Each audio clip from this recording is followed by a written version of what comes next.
and I don't need people telling me what to do because I'm bad at listening to that, right?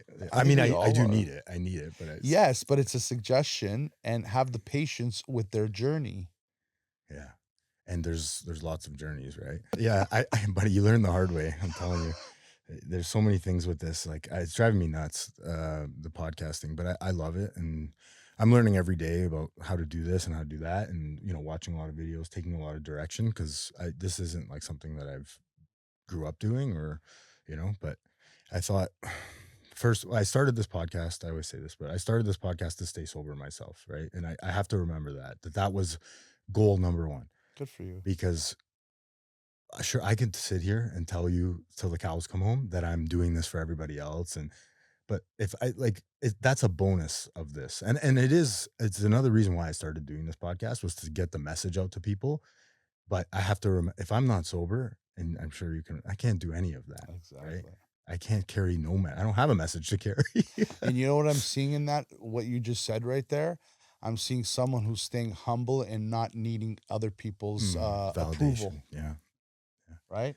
Yeah. Whether one person watches, 20 people watch, or 1,000 people watch, you're concentrating on your recovery, and Trying that's why to. you're doing it, Yeah. man. That's Trying to. amazing, bro. I have to thank you. I have to remind myself though, like constantly, because you chase those followers, the likes, the fucking. Oh, get I caught could, up in that. I can monetize this now. Like, oh my god, like maybe I can quit my job one day, right? All these things start to come into your head, and sure, it's possible, but 1,000% it's possible. It's a law of attraction. It's the law of the universe. yeah, If I teach a lot of this with my clients. If you could see it in your mind, you could hold it in your hand. It's just like a relapse. When we see it in our minds, all of a sudden we got it in our hands. So why not the dream life? mm, I Because love that. it's not feasible. Of course Yeah, it's feasible. That's why you see it. yeah. That's Relapse your was never feasible in my mind. Yeah, but if your higher power puts something in your mind and you could see it, practice that every day. Don't practice it like it's in the future. Practice it like it's now. You're already monetized. mhm, It just hasn't come into fruition yet. yeah. It's law of attraction, brother. Yeah, I love that. I love that. Joe, thanks so much for coming down, brother. You got it, I man. appreciate you, man. I fell in love with you already. But it's funny, this recovery thing, we become, it says in the literature that we become fast friends, right? We have a common problem and now we have a common solution, right? And that's it. This alcoholism addiction thing does not discriminate.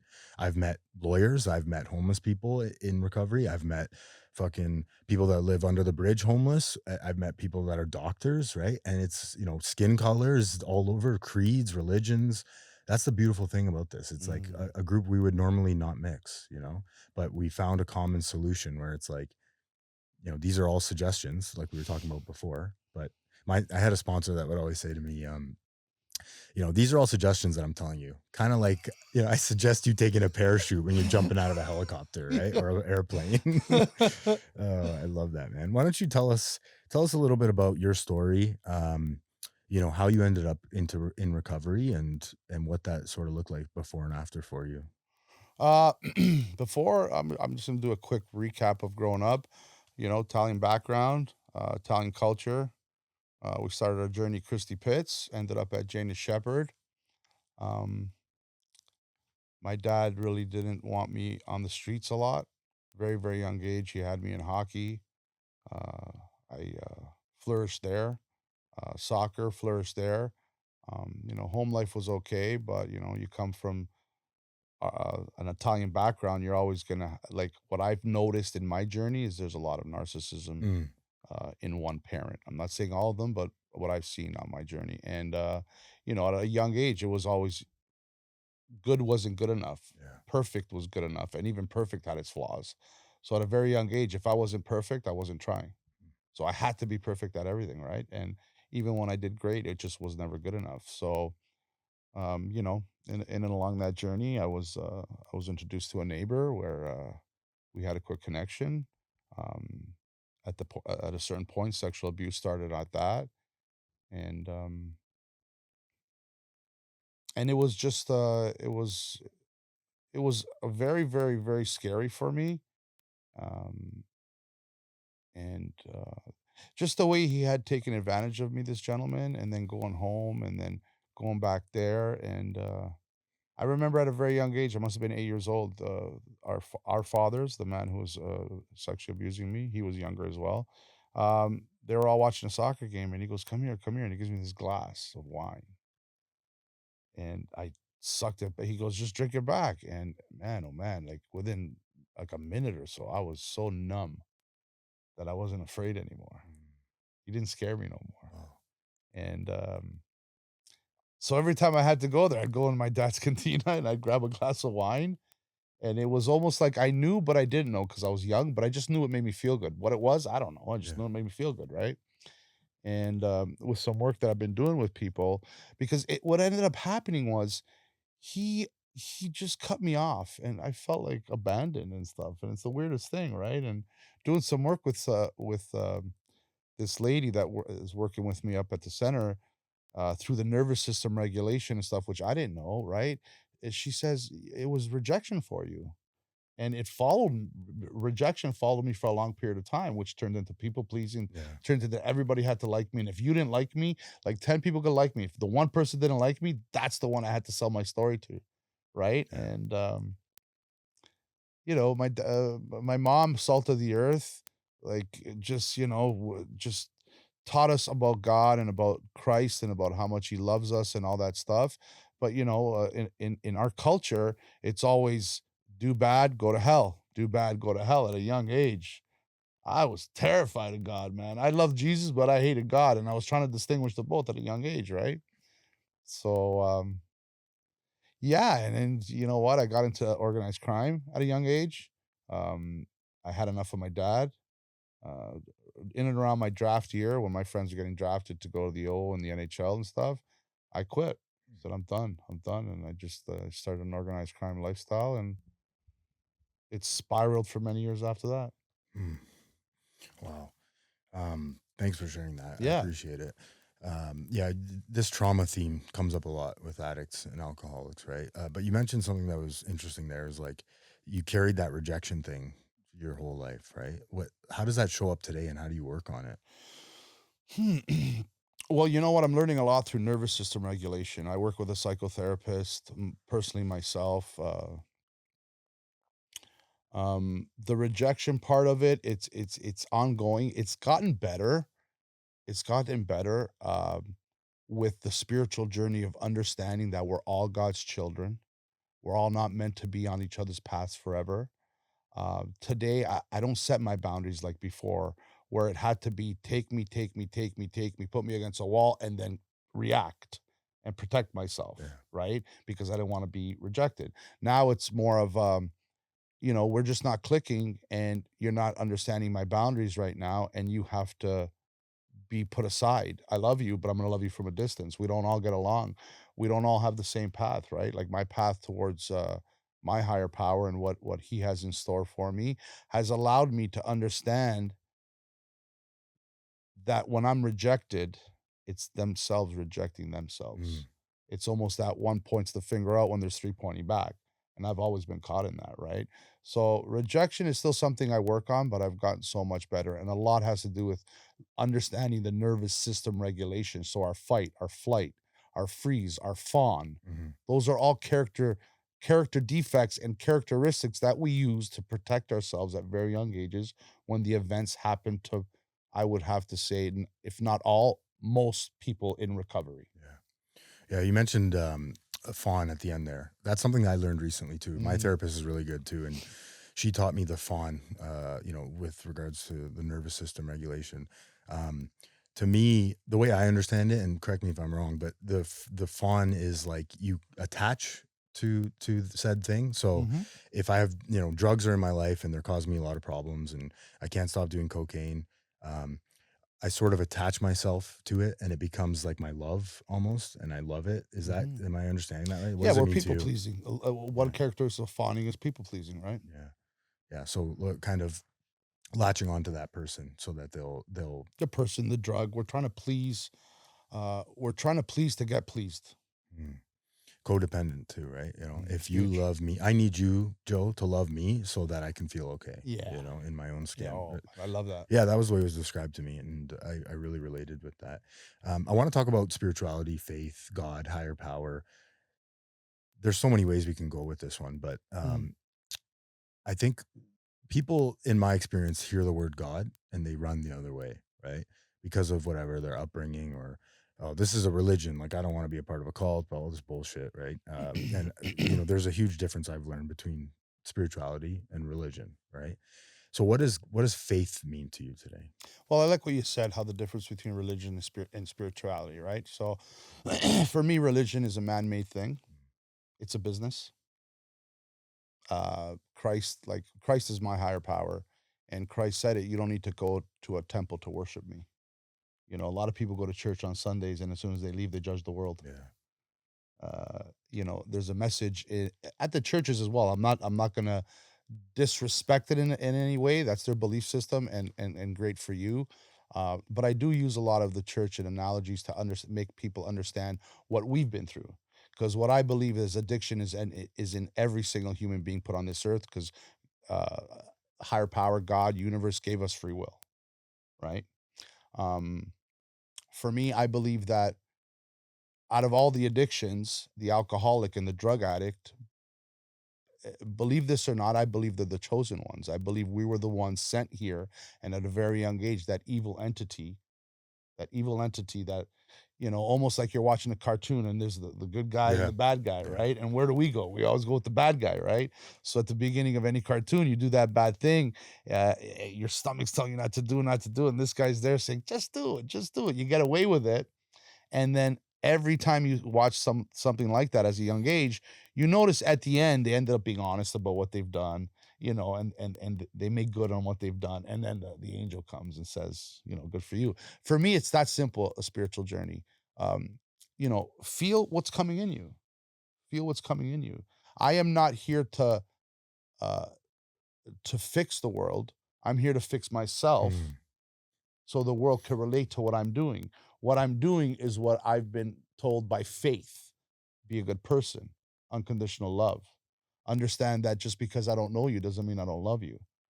One thing about recovery for me is in the rooms of recovery is I share this a lot when I do a lot of speaking engagements. I don't even know you and I love you. And you're still out there using drugs and alcohol. And I don't know you, but I love you because me and you are the same. Yeah. And I'm going to go back to what I mean by the chosen ones. A lot of people, we're going to use the Catholic religion, right? Christ saved the disciples. The disciples were alcoholics. One was Matthew was in layman's terms on our nowadays, he was a collector. He collected money, right? Then you had Mary Magdalene. She was a hooker, prostitute. You had thieves. You had people that were so broken from society, they were just shunned. And what did Christ do? He took them and showed them the way.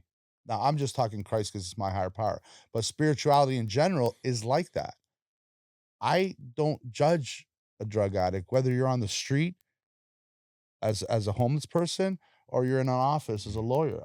I don't judge those people because I am those people. And that pain that we live with is there's not many people that don't suffer with alcohol and drug addiction that would ever understand because it's our pain, but then I pick up on your pain. Mm. And how do I help you release that pain?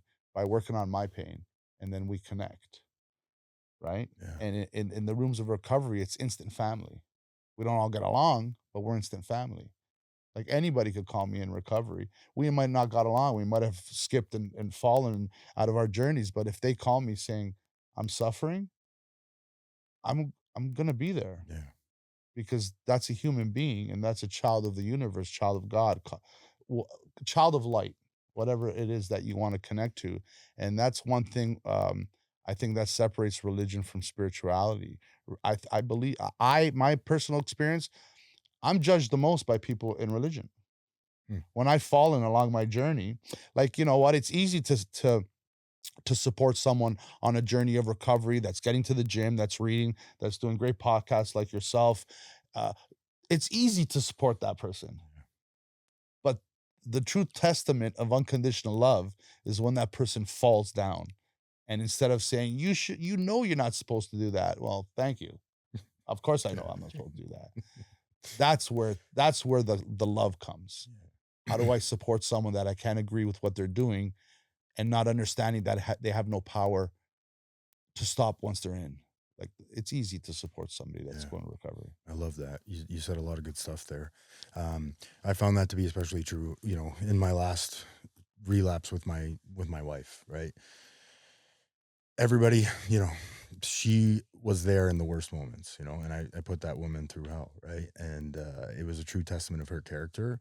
And also, it helped that she was able to see what I looked like in recovery and working on myself, and that this was just like another road, a bump in the road, right? Albeit at the time it seemed like a mountain, right?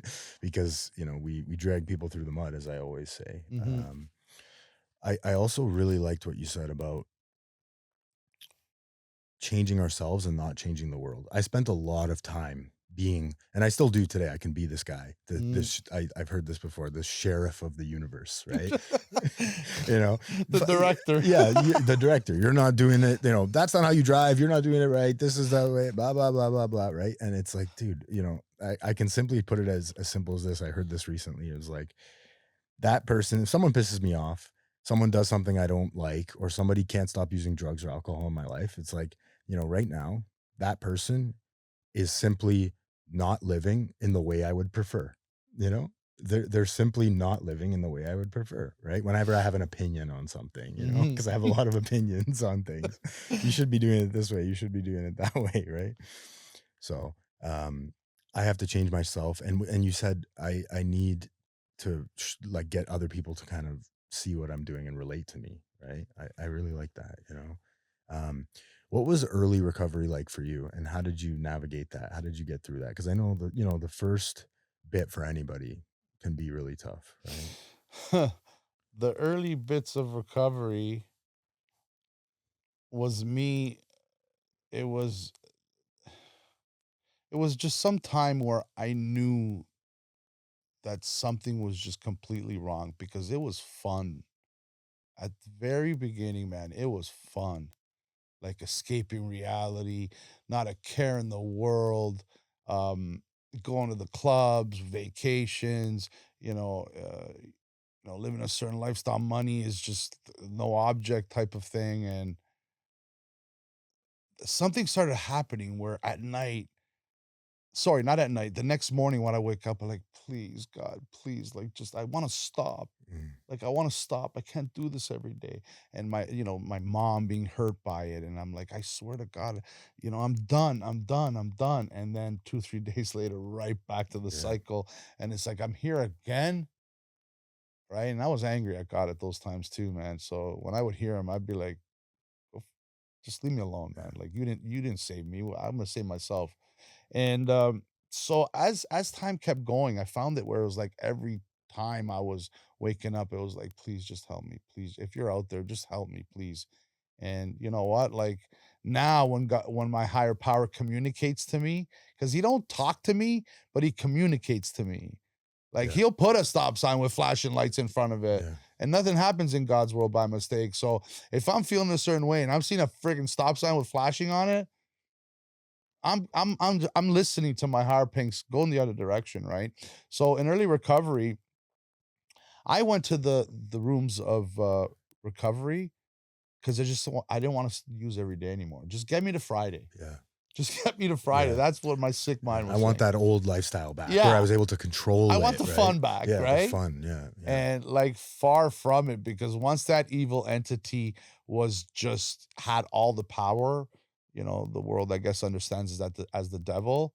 I just understand it as the deep, deep rooted just pain and shame and guilt, remorse, and all that stuff that every time I was sober, he was telling me, that's why you need this. That's why you need this.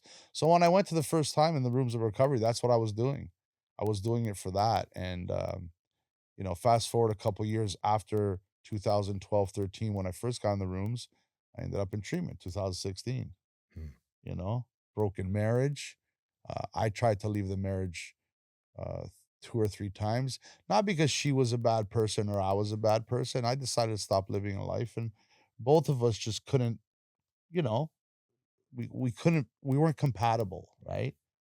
And then I finally just, certain things happen. I'm not going to get into her business, but I fell hard, man, hard. Like probably the worst I've ever felt ever, and then I ended up in treatment. And for the first, I think it was 7 or 8 days, bro, I couldn't get a word out, man. Mm. It was just Yeah. tears and tears and tears, and I had this one counselor, he came up to me one day, he goes, "Come, come." And I love how, like, when God communicated, just something happened.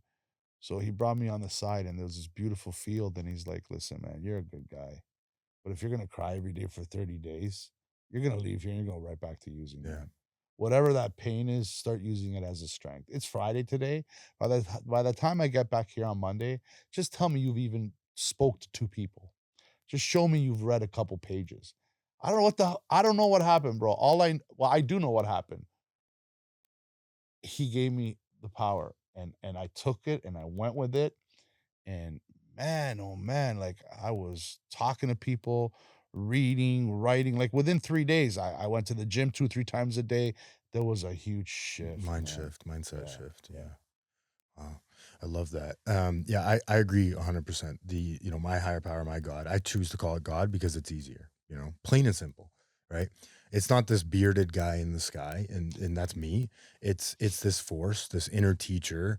A lot of people get scared about it, right? But it doesn't have to be what I say. It's whatever, it's just not me today, right? It's not me.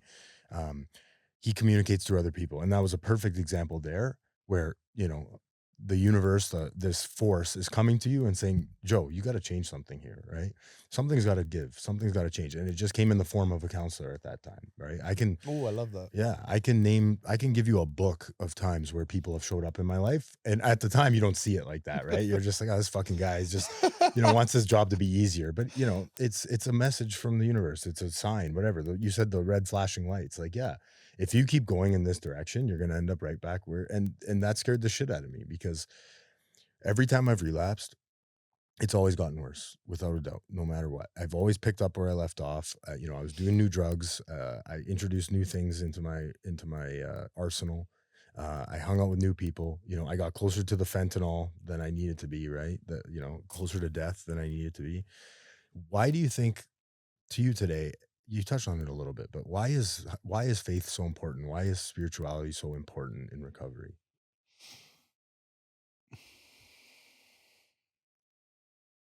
Because it's the thing we feared the most when we were in active addiction. You said something before, and I really liked what you said, how, everybody's as soon as they hear the word God, they run. Because the evil has so much power over you. Our souls really know that's the answer. Hmm. And as active addiction, and even sometimes having a hard time in recovery, we run from God because he's got more power over us. Call it your will, call it an evil entity, call it the devil, call it the devil of addiction. Addict brain. It's Yeah, coming. yeah. So wherever there's light, they've done a great job to say as soon as you hear the word God, and I empathize with people who hear the word God, especially like in the Roman Catholic thing, where it's gotten such a bad name of certain little things that have happened, which are very bad things. But the Roman Catholic Church has done what it's done. Again, it's a religion, man-made, none of my business.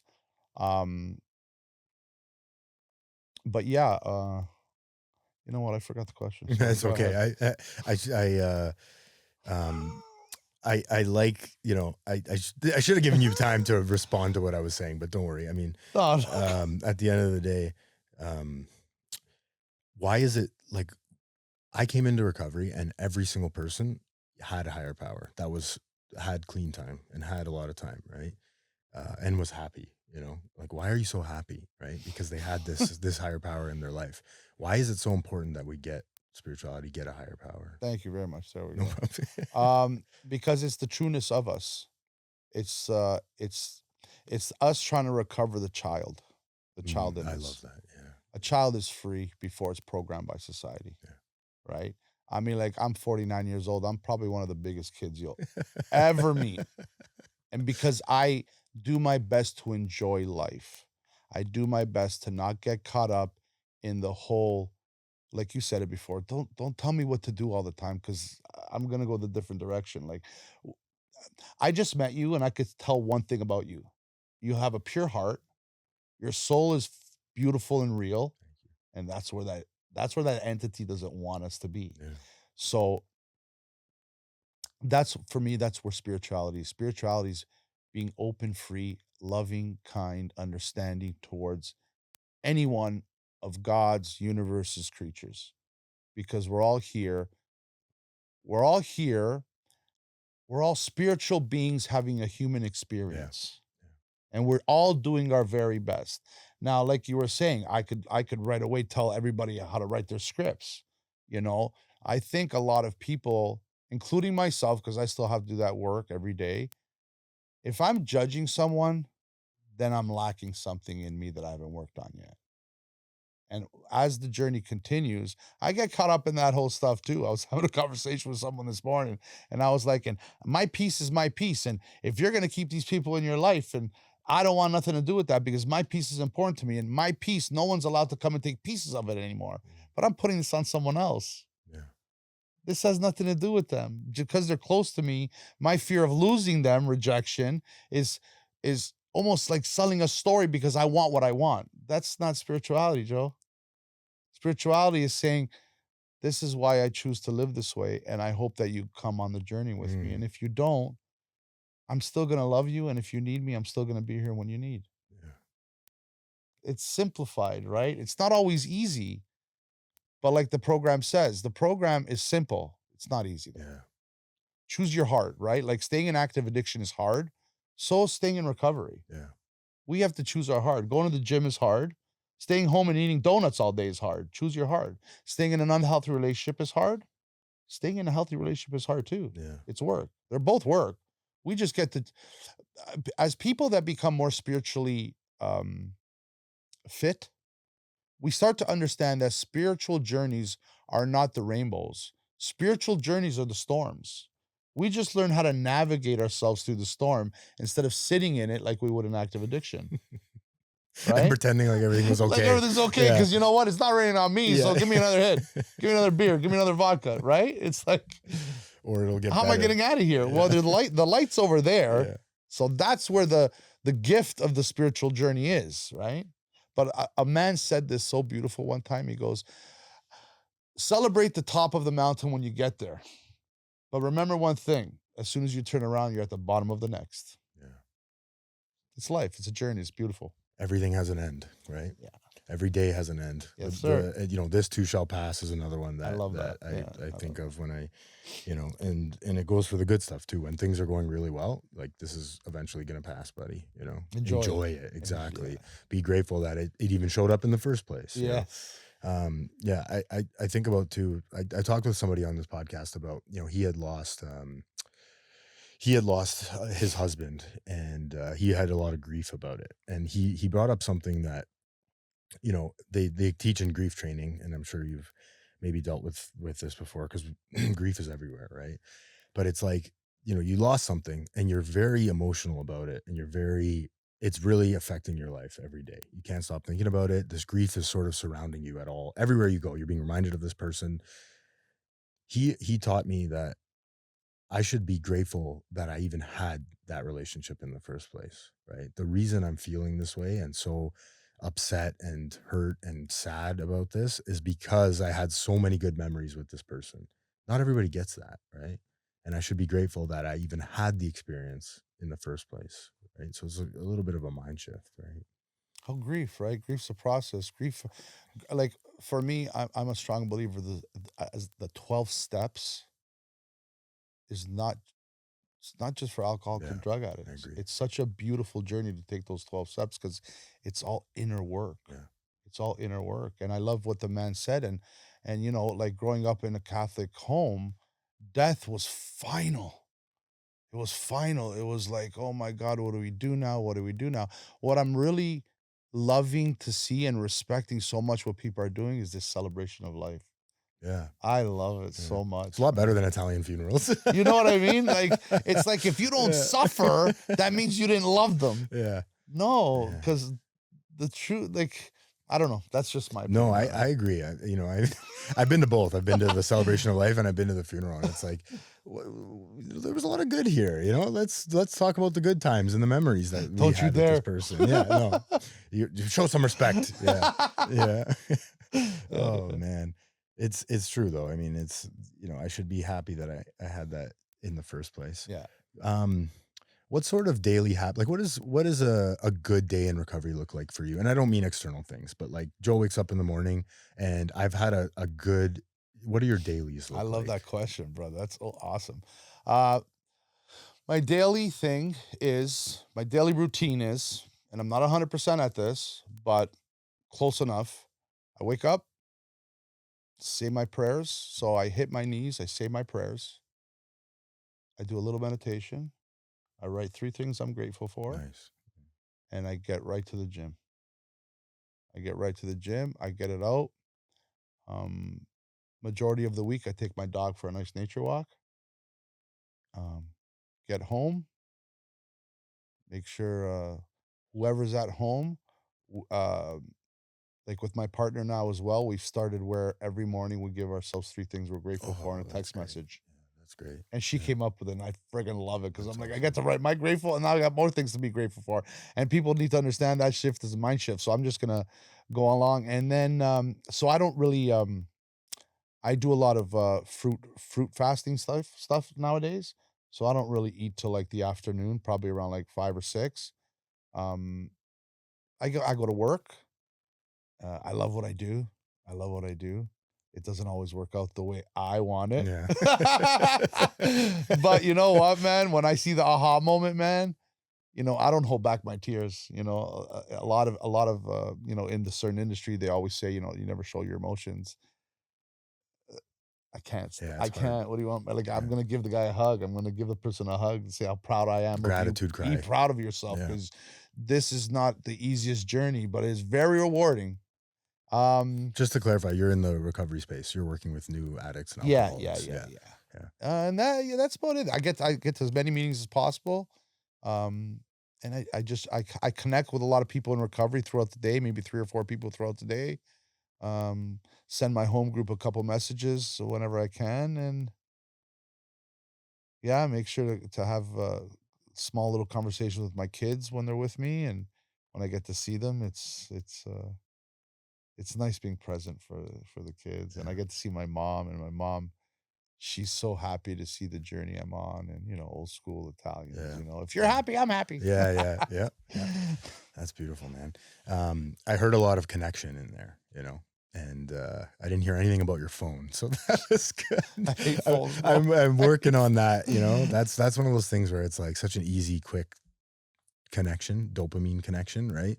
And it's tough, but getting outside is another good form of meditation for me too. Mhm. For a while, I was doing a Zoom meeting that was a meditation meeting, and it was great. I got to get back into that, but before I start my day, I think that morning time is so important, right? Where we're kind of connecting with God, like you said. I definitely, the one thing that hasn't changed for me is the prayers, right? And for me, I'm not reciting any specific prayers. It's mainly along the lines of like, help me do the next right thing today, help guide me through the day, um, help me get out of my own way, help me get out of myself, help me practice humility, like just whatever's coming up in my life, and be honest. That's another one too that I struggle with is like, help me be authentic and honest. Because if I'm authentic and honest today, everything's gonna be okay, right? Things gonna happen. Life's gonna fuck me over, and shit's gonna happen, but you know like you said, when you're sober and you have the toolkit that you have, you can get through anything in life. And I've seen that. I've seen there's people that have been a testament to that, getting through cancer and all sorts of terrible, terrible things, grief and loss, and doing it sober. You know, Mhm. so it is possible. Absolutely, it's possible. What does your support circle look like with your loved ones, and what do you see a successful support circle looking like with the people that you work with too? And because I'm sure you see a lot of that, right? Really supportive families and not supportive families. I mean, that's been my experience in treatment centers. I'm gonna be very honest here, okay? Please. And I'm being complete. Like, I always try to be as honest as possible without hurting people, but honesty and truth usually ends up hurting some people. I don't see, including myself, which my family absolutely loves me. I know that they will go to bat for me in a second, but I didn't know how to stop. I didn't know how to stop using drugs and alcohol because drugs and alcohol were my solution to my addiction, Yeah. right? So I went to the 12 steps. I took a spiritual journey. I went the self-discovery. Did I follow along the journey? Yes. Where was most of the judgment from the support people that I had in my life? Shame, shame, shame. Are they doing it purposely? Absolutely not. They don't their minds are programmed where if I do this, he'll stop, not understanding that I'll keep going. Yeah. So I don't find many, again, there are good supports out there. I find that when your community, whether it's a family, but the community does individual work on themselves and stops like support the beautiful recovery journey until they fall. When they fall, let's prounce because we didn't work on our stuff, but we don't have nothing to work on. It's a lot of it is put onto the alcoholic and the drug addict because we're the front page of the newspaper, right? So it's very hard to find unconditional support, like you said about your wife, like going through hell with you. Yeah. It's not easy to find humans that will self-discover themselves Mm. instead of just sitting there pointing the finger at us. So I find a lot of people in alcoholic and drug addiction recovery have a hard time finding true unconditional support when it's getting hard, when they're trying to set healthy boundaries that we're only taught from our sponsors and people in the community. Because for so long, our communities we lived in, our environments, our families, we're so used to the almost like how we're programmed. Like, I gotta fix everybody else. Everybody's trying to fix everybody else, right? So, one prayer that I never stop doing is God, show the ones that are trying to support us the light, like you showed us, Mm. because they deserve it just as much Yeah. as us, right? Yeah. So, I just try to teach people to set healthy boundaries. I try to teach families to set healthy boundaries. If you're having a hard time understanding that, there's Al-Anon, there's Nar-Anon, Yeah. there's psychotherapists, there's I don't know, church gatherings. There's a solution everywhere, but the opposite of addiction is connection. We crave a connection. That's why we connect to that because we couldn't survive in the environments we were in. Not because the people were evil people. We grew up we're great people because of the people that gave us life. Absolutely. They have great hearts. They were programmed in a different generation than the one we're breaking today, where we're doing our best to wear our hearts on our sleeve, where so many times it was told, "Don't do this, don't do this, don't do that." So to find good supports in family dynamics, um, and this is just my opinion. It's not easy. A Yeah. lot of people leave treatment, go back home, and they relapse. They're Yeah. going to the same environment. People think people coming home from an addiction center are cured, yet they're going right back to the place that. And again, it's not just it's just everybody. You keep 5 drug addicts around you, you're going to be the sixth. You keep 5 spiritual people around, you're going to be the sixth. Yeah. So it's set your healthy boundaries and lead by example because it's hard for us to change and learn the trueness of what we really know is to be true when we go to these addiction centers and the 12 steps, which is be your true authentic self. It's hard when I'm trying to survive. Yeah. I'm trying to survive. So support systems definitely. My own opinion on it is support systems. Don't do the work for the addict or the alcoholic or the drug addict or the alcoholic. Do the work for yourself. And our journeys are not quick fixes like doctors give us medications or drugs give us instant gratification. Our journeys are one step at a time, understanding I just made a mistake, owning my mistake, and slowly going through it. There's a process in our journey. Yeah. It doesn't happen overnight. Yeah. And us as drug addicts, alcoholics, it's not even today. Today's already too late. I wanted it yesterday. And I get angry Yeah. if you could relate to Yeah. that. Yeah. Oh, I yeah. hope I answered your question. No, you did. That was beautiful. And I appreciate you being honest about it because my therapist, she's in recovery as well. She says without a doubt every day, every time I talk to her, not every day, I don't talk to her every day, but that'd be expensive. She would pick up though if I called her because she's a good woman. But she says the biggest struggle she has is getting families to go to Al-Anon. That is the biggest. She preaches it on everybody because just like you said, there's an answer for us and there's also an answer for them too, right? And yeah, it's tough because how, I don't hold a lot of credibility coming out of treatment. I can't start telling people what to, I still today I We try not get to caught tell back up people. in it, of I try course. not to tell people what to do, but it's hard to come from treatment or, relapse or whatever and be like, you should go to Al-Anon, right? Or you should work on yourself, mom. Like that doesn't go over very well. The fuck are How you talking dare about? you? Yeah. Do you know what you put me through? I'm Yes. reminded often by my wife of Yes. what I put her through. It's they're on their own healing journey. Yeah, So to your point, absolutely. all I can do is change myself, right?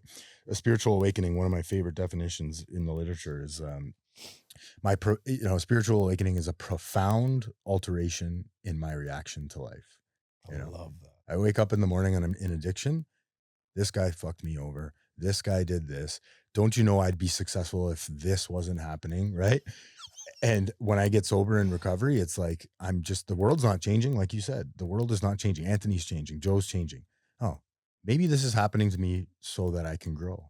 Or maybe this is happening for me and not to me, right? These little I like that. mindset shifts where I'm just like, maybe the glass is half full instead of half empty. That's all recovery is. And that when I first started this podcast, another thing I originally wanted to call it some sort of variation of altered perception, Mm. right? Because but that sounds like too much like using drugs. But we come into recovery and we get a shift in perception, right? It's a perception, a disease of perception. We get this shift in the way we look at the world, and that's what I try to do every day. Is like, if you're listening to this and you're, you have a loved one, because I get a lot of moms, and I talk to a lot of loved ones in recovery, right?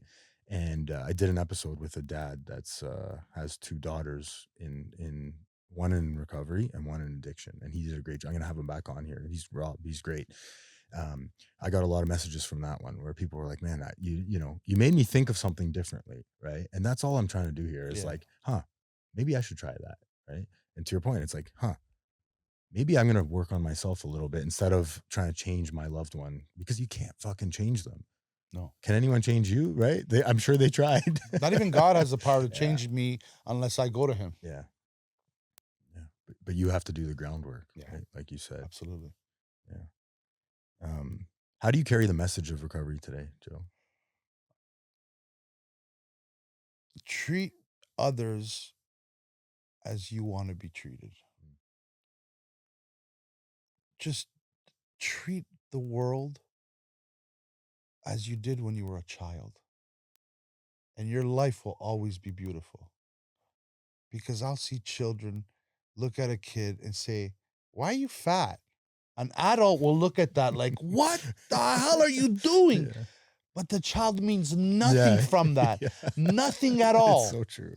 A child will push somebody, they'll push them back. 3 minutes later, they'll be best friends like nothing happened Yeah. because they have such light in them because the programming hasn't not got in them yet. Just be your true, authentic self always. If you deep down inside know you're about to react to something that's going to hurt somebody, just don't do it. Mm.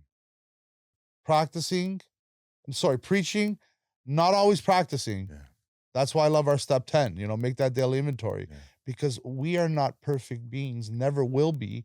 We are human beings having spiritual beings having a human experience. Yeah. Just be your true authentic self.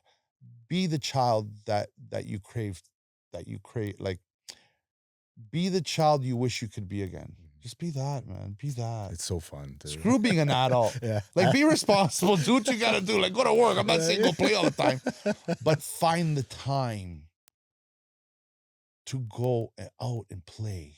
Get off of your devices. Don't worry about the Candy Crush and the social media. That'll be there after. Preaching, not always practicing, because I get caught up in why didn't that person like my stuff? yeah. Right? Just search for the child because I think that's the journey of life is searching for that child in us. Yeah. Just be the child in you. Yeah. I've heard that before, and it's so true. It's like,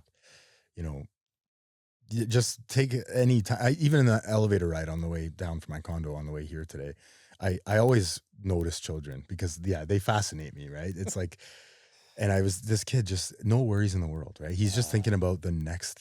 He's present. He's fully present. And if I could be a tenth of that in my day where it's just like, you know, what's the highest floor in the elevator? Like that's what he was worried about, right? He was worried about like how many floors are in the Yeah, see? building, and it's like, yes, like, but I don't notice those things unless I notice them, right? And I noticed it today because I'm working on myself, and I'm, you know, that's the kind of man I want to be, right? Is somebody that's always improving. You mentioned the daily inventory because I don't know what I'm doing wrong sometimes, you know. But if I take you know, an hour out of my day to look back and reflect and say, huh, did I lie to anyone? Did I cheat? Did I steal? Mm, You know, did I manipulate? Um, did I cause harm? Right? Oh yeah, you know, you start to, and like you said, progress. You know, you practice progress, not perfection. I love I'm that. Yeah. never going to be perfect, Uh-huh. but the more I practice it, it's progress towards perfection. And Yeah. it's like, you know, I'm never going to achieve perfection, and that's okay because we're human, and no one will achieve perfection. You know, um, but if I can just work on it every day, I'm gonna start to change those behaviors because I don't like they're not serving me, you know? I'm pissing people off when I'm doing this stuff, and people don't wanna hang out with me, and I'm just there's a lot of negativity happening when I'm doing those things, right? So, it's a beautiful thing that every day has an end and we have the ability to do better tomorrow, you know? What's something, Joe, that you're most proud of since getting sober?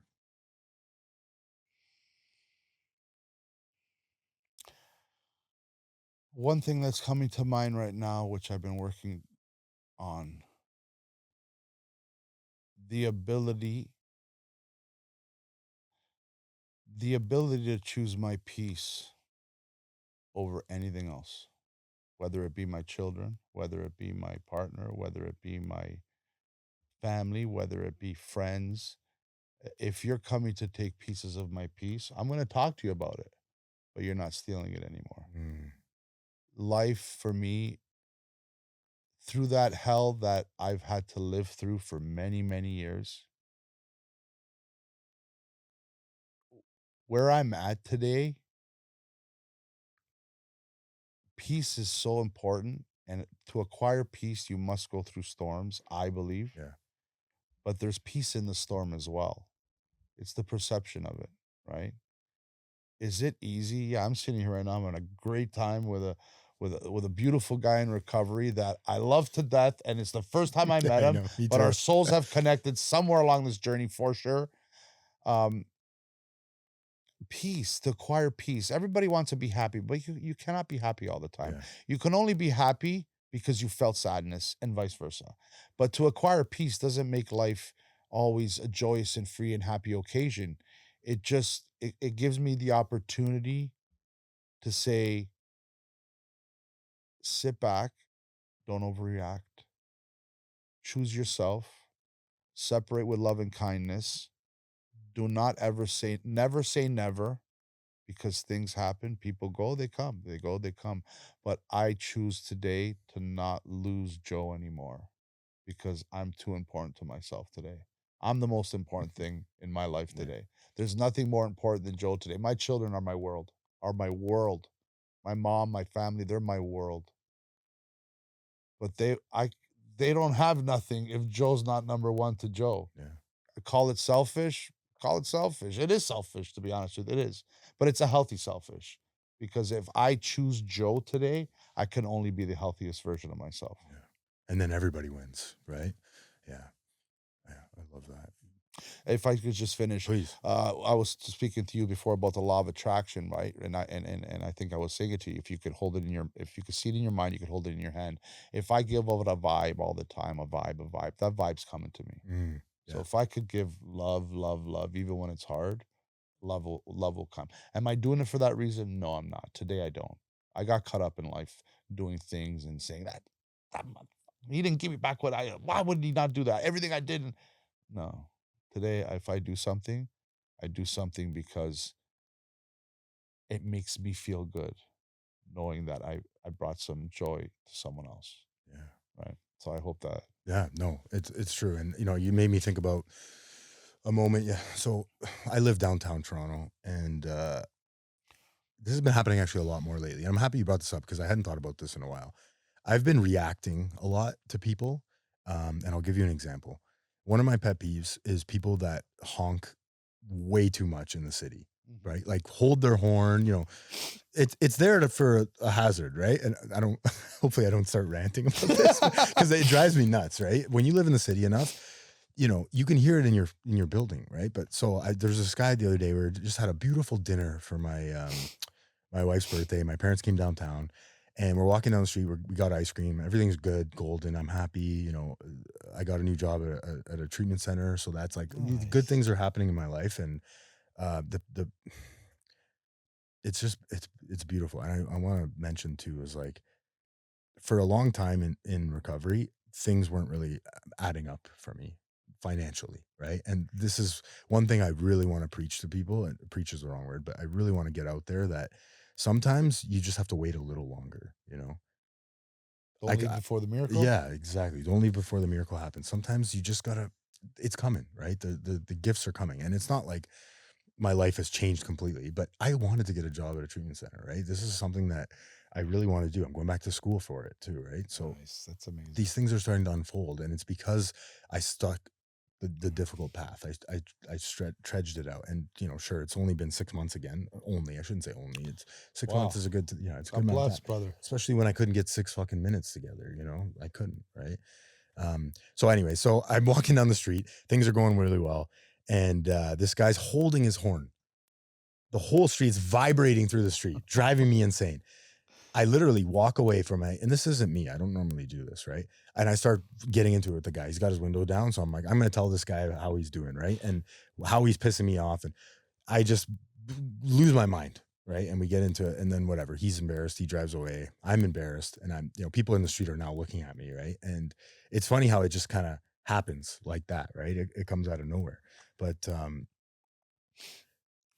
I'm not proud of those moments, you know what I mean? Like those are things that I want to work on. That's not who I am. And my wife is embarrassed, my family's embarrassed, and but this is something that keeps coming up, and something that I need to work on. So, talking and doing this stuff and talking to people like you, it makes me realize that like I have an opportunity to work on these things today. I never would have even thought that was a problem, 6 months ago, 10 years ago when I first came into recovery.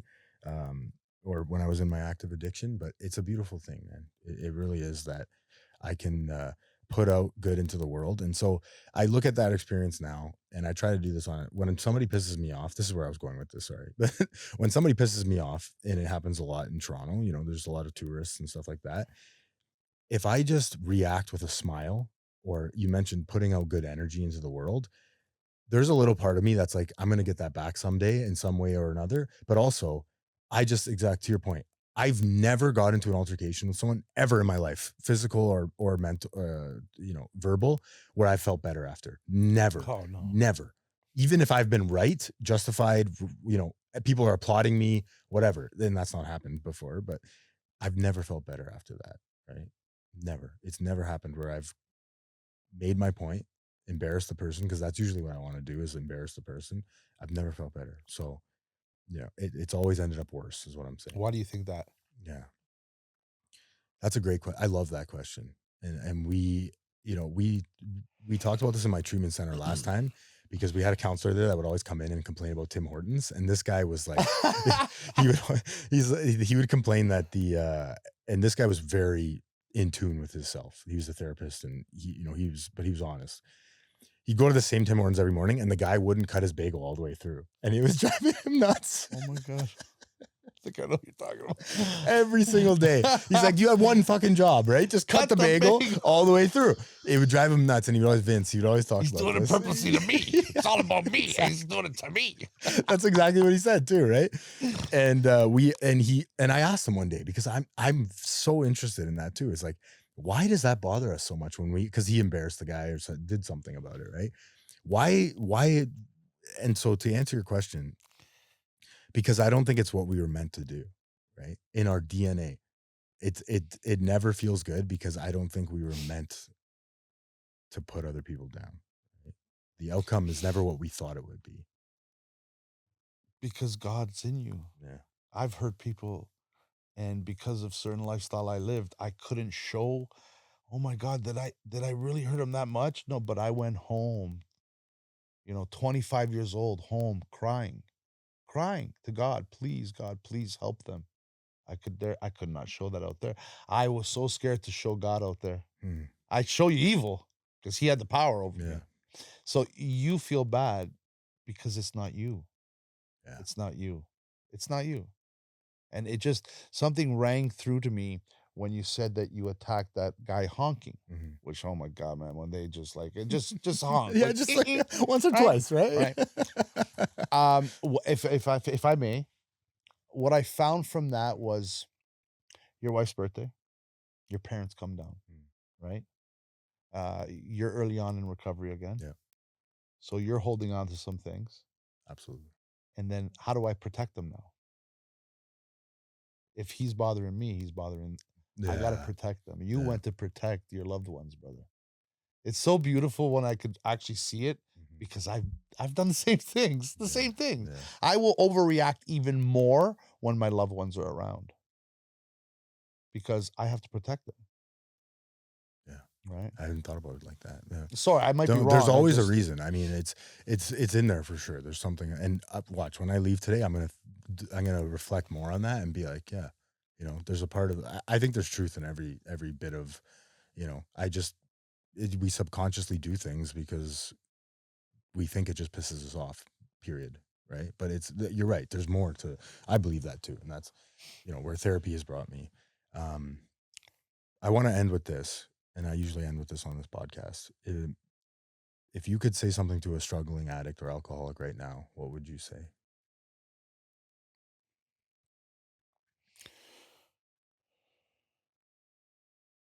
You are not your pain. You are your purpose. And I know if you're struggling right now, it's hard to see that. But you're struggling so much, I think, because you're afraid to let God out, higher power out. Let him out to keep letting him back in because you're worth it. Beautiful. Well said. Joe, thanks so much for coming down, man. brother. I had a great time, and I'm happy we're friends now. Thanks, brother, for real. Next time it's an espresso. Yeah, 100%. I got to get one in here, actually. Thanks for listening. Please help us grow the channel and like, share, and subscribe for more content. The discussions and stories shared on this podcast are for informational and motivational purposes only. This content is not a substitute for professional medical advice, addiction treatment, or therapy. If you or someone you know is struggling with addiction, please consult a licensed physician, addiction specialist, or mental health professional. You are no longer alone.